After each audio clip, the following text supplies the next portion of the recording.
De Rayén Quitral, el documento más antiguo que tengo es el Diccionario Biográfico de Chile, octava edición, 1950-1952. Ahí encontramos lo siguiente: Quitral Rayén, artista lírica, nacida en Temuco, estudios en Curicó y Talca y los superiores de canto en el Conservatorio Nacional de Música. Se ha perfeccionado en Argentina, Uruguay y Perú. Debutó con gran éxito en el Teatro Central de Santiago en 1936. Se ha dedicado de preferencia al concierto de cámara. Ha actuado con brillo en temporadas líricas en el Colón de Buenos Aires y en Montevideo.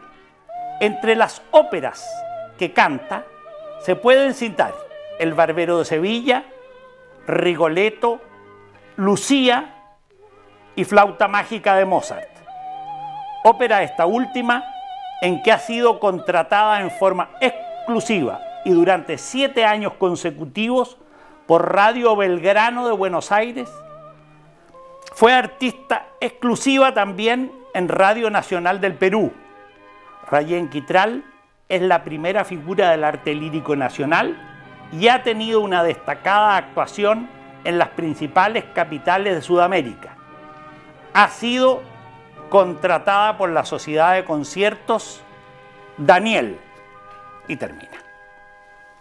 Eso es lo que dice el diccionario. Como ustedes pueden ver, nos manda la cresta porque dice que nació en Temuco. Era dudoso. En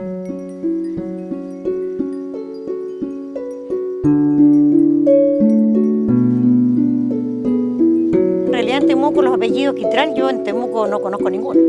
Los apellidos, ustedes ven que en Temuco, toda la zona sur, el apellido es otro.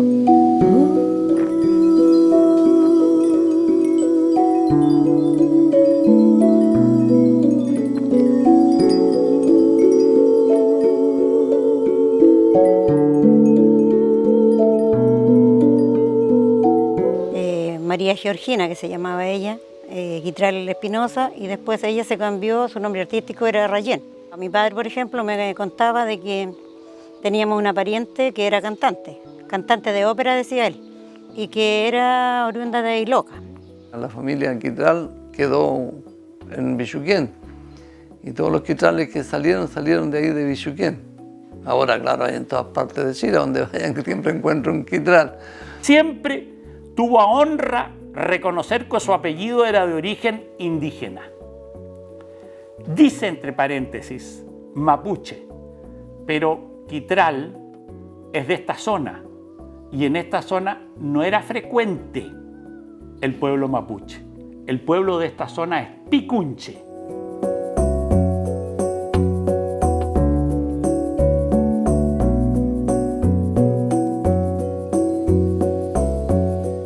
Muchos hablan de que ella aprendió a cantar escuchando a las aves de su territorio acá en Licantén, que las imitaba y a través de esa imitación llegó a tener una voz única y privilegiada. Ella trabajaba en Mucama a la edad aproximadamente de 15 años y había un cliente del hotel tomando desayuno un día en la terraza del Hotel Iloca y escuchó un canto muy bonito que venía desde el primer piso.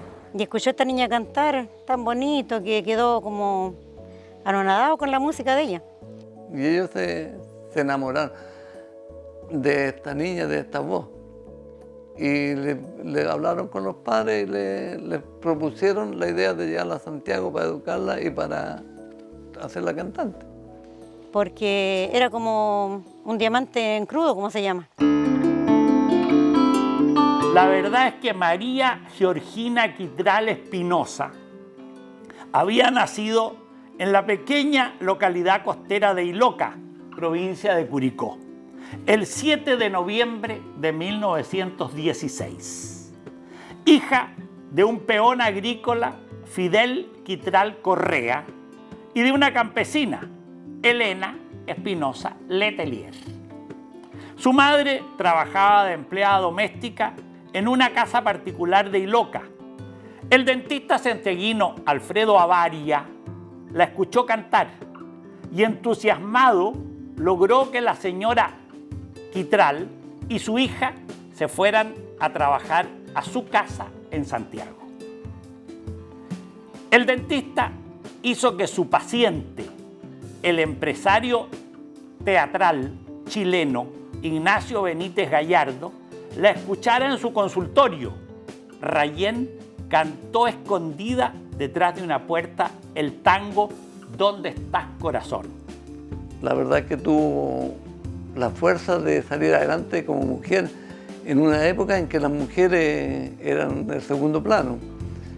Además que ella también en sus presentaciones usó los atuendos mapuche, ya sea el traileronco o la traracuya y sus vestidos con los que se presentaban.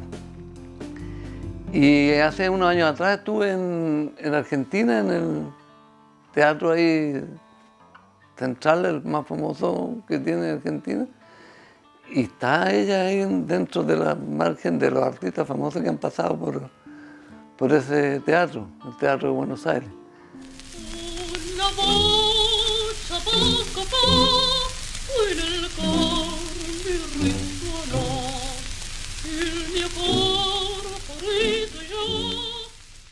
Una voz, che, poco fa. Hace poco oí una voz.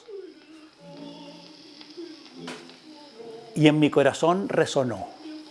Y mi corazón, herido ya,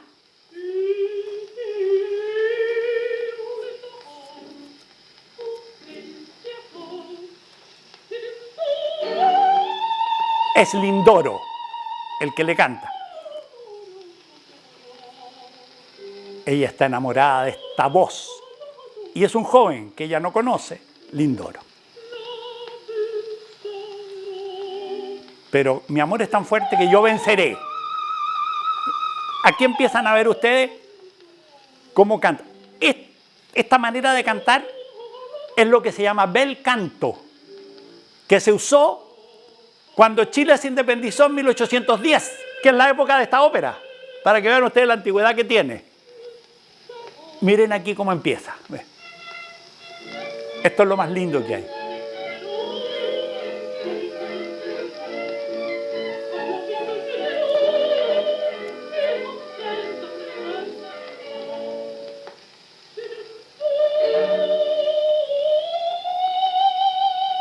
Miren cómo sube.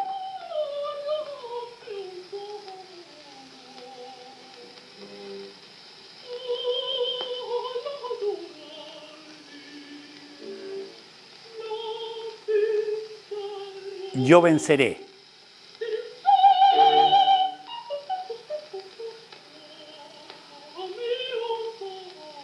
Sí, Lindoro mío será.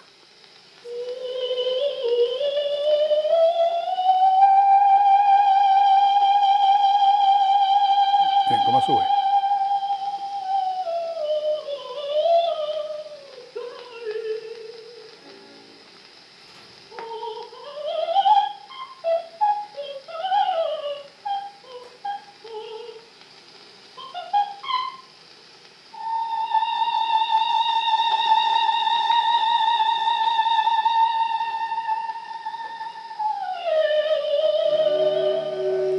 ¿Creen ustedes que se puede subir más? Ahora va a empezar a subir. Ahí está lo maravilloso que tiene. Es la voz más increíble que yo he visto en mi vida.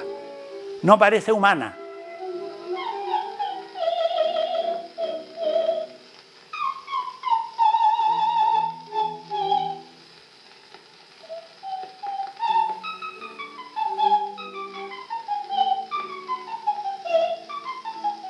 ¿Habían visto algo más maravilloso? Único. No parece humano.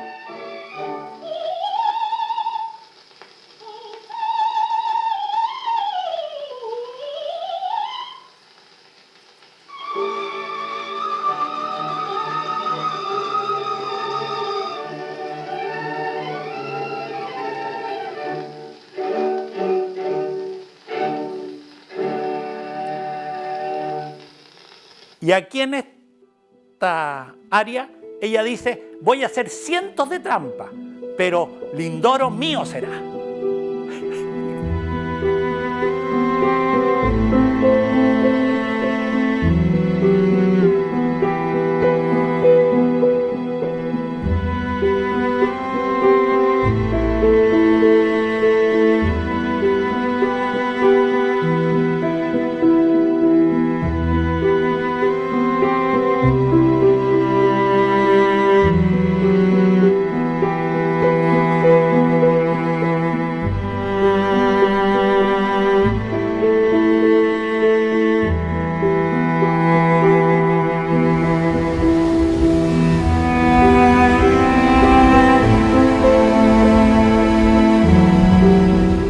Tener figuras como Rayén Quitral fortalecen nuestro trabajo identitario como mapuches que vivimos en la región del Maule. Siempre hemos tenido que ser como la sombra de lo que pasa del Biobío al sur y nunca hemos visto esa luz. Y hoy día Rayén nos aporta en ese sentido, nos genera identidad territorial. Quitral es un apellido que es territorial, que es del Maule, que es de O'Higgins. Y su impronta, su manera de asumir su rol de soprano en momentos bien difíciles de la historia, la Segunda Guerra Mundial, en un periodo que era la sociedad súper clasista y racista, nos da un ejemplo de que podemos, como región, como mapuche, seguir su ejemplo. Aunque duela admitirlo, Chile no quiso o no supo explotar la riqueza de Rayén Quitral en su mejor época. Siguieron conciertos en Uruguay, ya la tenemos en Argentina, la tenemos en Chile, ahora nos vamos a Uruguay, a Perú, donde se presentó además en la Radio Nacional, a Brasil, Cuba, Estados Unidos y Canadá. En 1945 tuvo uno de los mayores éxitos de su carrera al participar en el estreno en la Ciudad de México de la ópera El Rapto en el Serrallo, de Mozart. En 1949 regresó a Chile para 3 conciertos en el Teatro Municipal y presentaciones en la Radio Nacional de Agricultura. Luego, conciertos en Francia e Italia. Después del 49 ya salta a Europa. El 4 de enero de 1951 tiene lugar su ya legendario debut en el Covent Garden de Londres, con la ópera La Flauta Mágica. En 1954, cuando en Chile se estrenó por primera vez La Flauta Mágica, no fue Rayén Quitral la escogida para el rol de la Reina de la Noche, que era lo que más la hacía famosa en el mundo entero y que la habían aplaudido de pie los reyes de Inglaterra en el Covent Garden. En 1956, el gobierno alemán le otorga una beca para perfeccionarse en Alemania, en la Deutsche Akademische de Hamburgo. Son 3 años de estudios y de estrecheces. Compra un piano y para poder pagarlo tiene que fabricar empanadas y ver la suerte. Incluso obtiene el primer premio en el Conservatorio de Bonn como la mejor intérprete de Wagner y líder.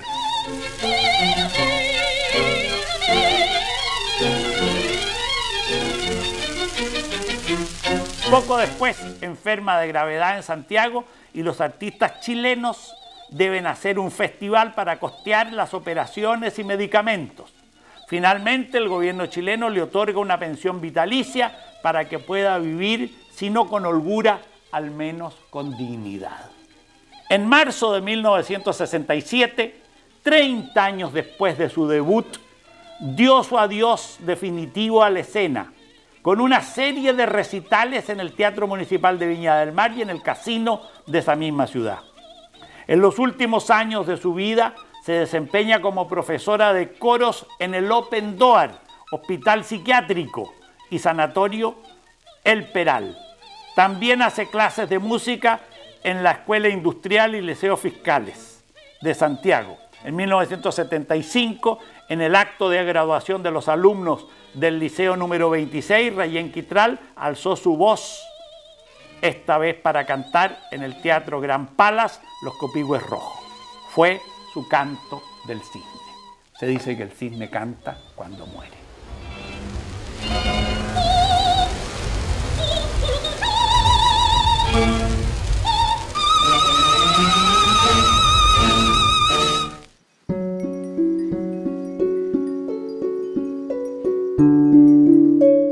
Impuso su forma de ser, impuso su forma de vestir. Y lo otro, el canto no, porque eso lo tenía. Entonces eso fue una gracia, un don que le dieron y que lo aprovechó.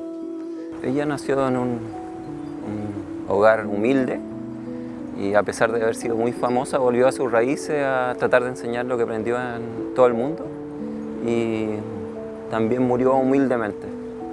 Y representó el tema de su descendencia indígena también con mucho orgullo en todo el mundo. La maestra de canto se quedó muda de asombro. Buscó al misterioso pájaro, dueño de aquella voz extraordinaria, y descubrió a la indiecita que brincaba entre la maleza juntando frutas silvestres. Ustedes se darán cuenta que esto no es más que una leyenda en Argentina. Yo creo que lo mínimo sería, no sé, hacer un monumento a ella, por todo lo que hizo por su país. Imagínense ir a sufrir a otros países, sufrir después en su vejez, que ya a la edad que ella tenía, ella murió de 63 años, no era vieja todavía, pero sin embargo ella no se quedó como que era la cantante lírica, no sé, eso nada más, pues no. Pero nadie hizo ni siquiera cuando murió, porque cuando murió lo mínimo yo creo, no sé, pero en aquellos años haber hecho algo por haberla traído a su tierra, no haberla dejado en Santiago, porque ¿cuál era el objeto de dejarla allá? Si no estamos ni tan lejos de ahí loca. Bueno, que en aquellos años costaba llegar, pero debiera haberse quedado acá. Y eso sería como una cosa, no sé, hacer un homenaje a ella y traer sus restos sería lo más lindo.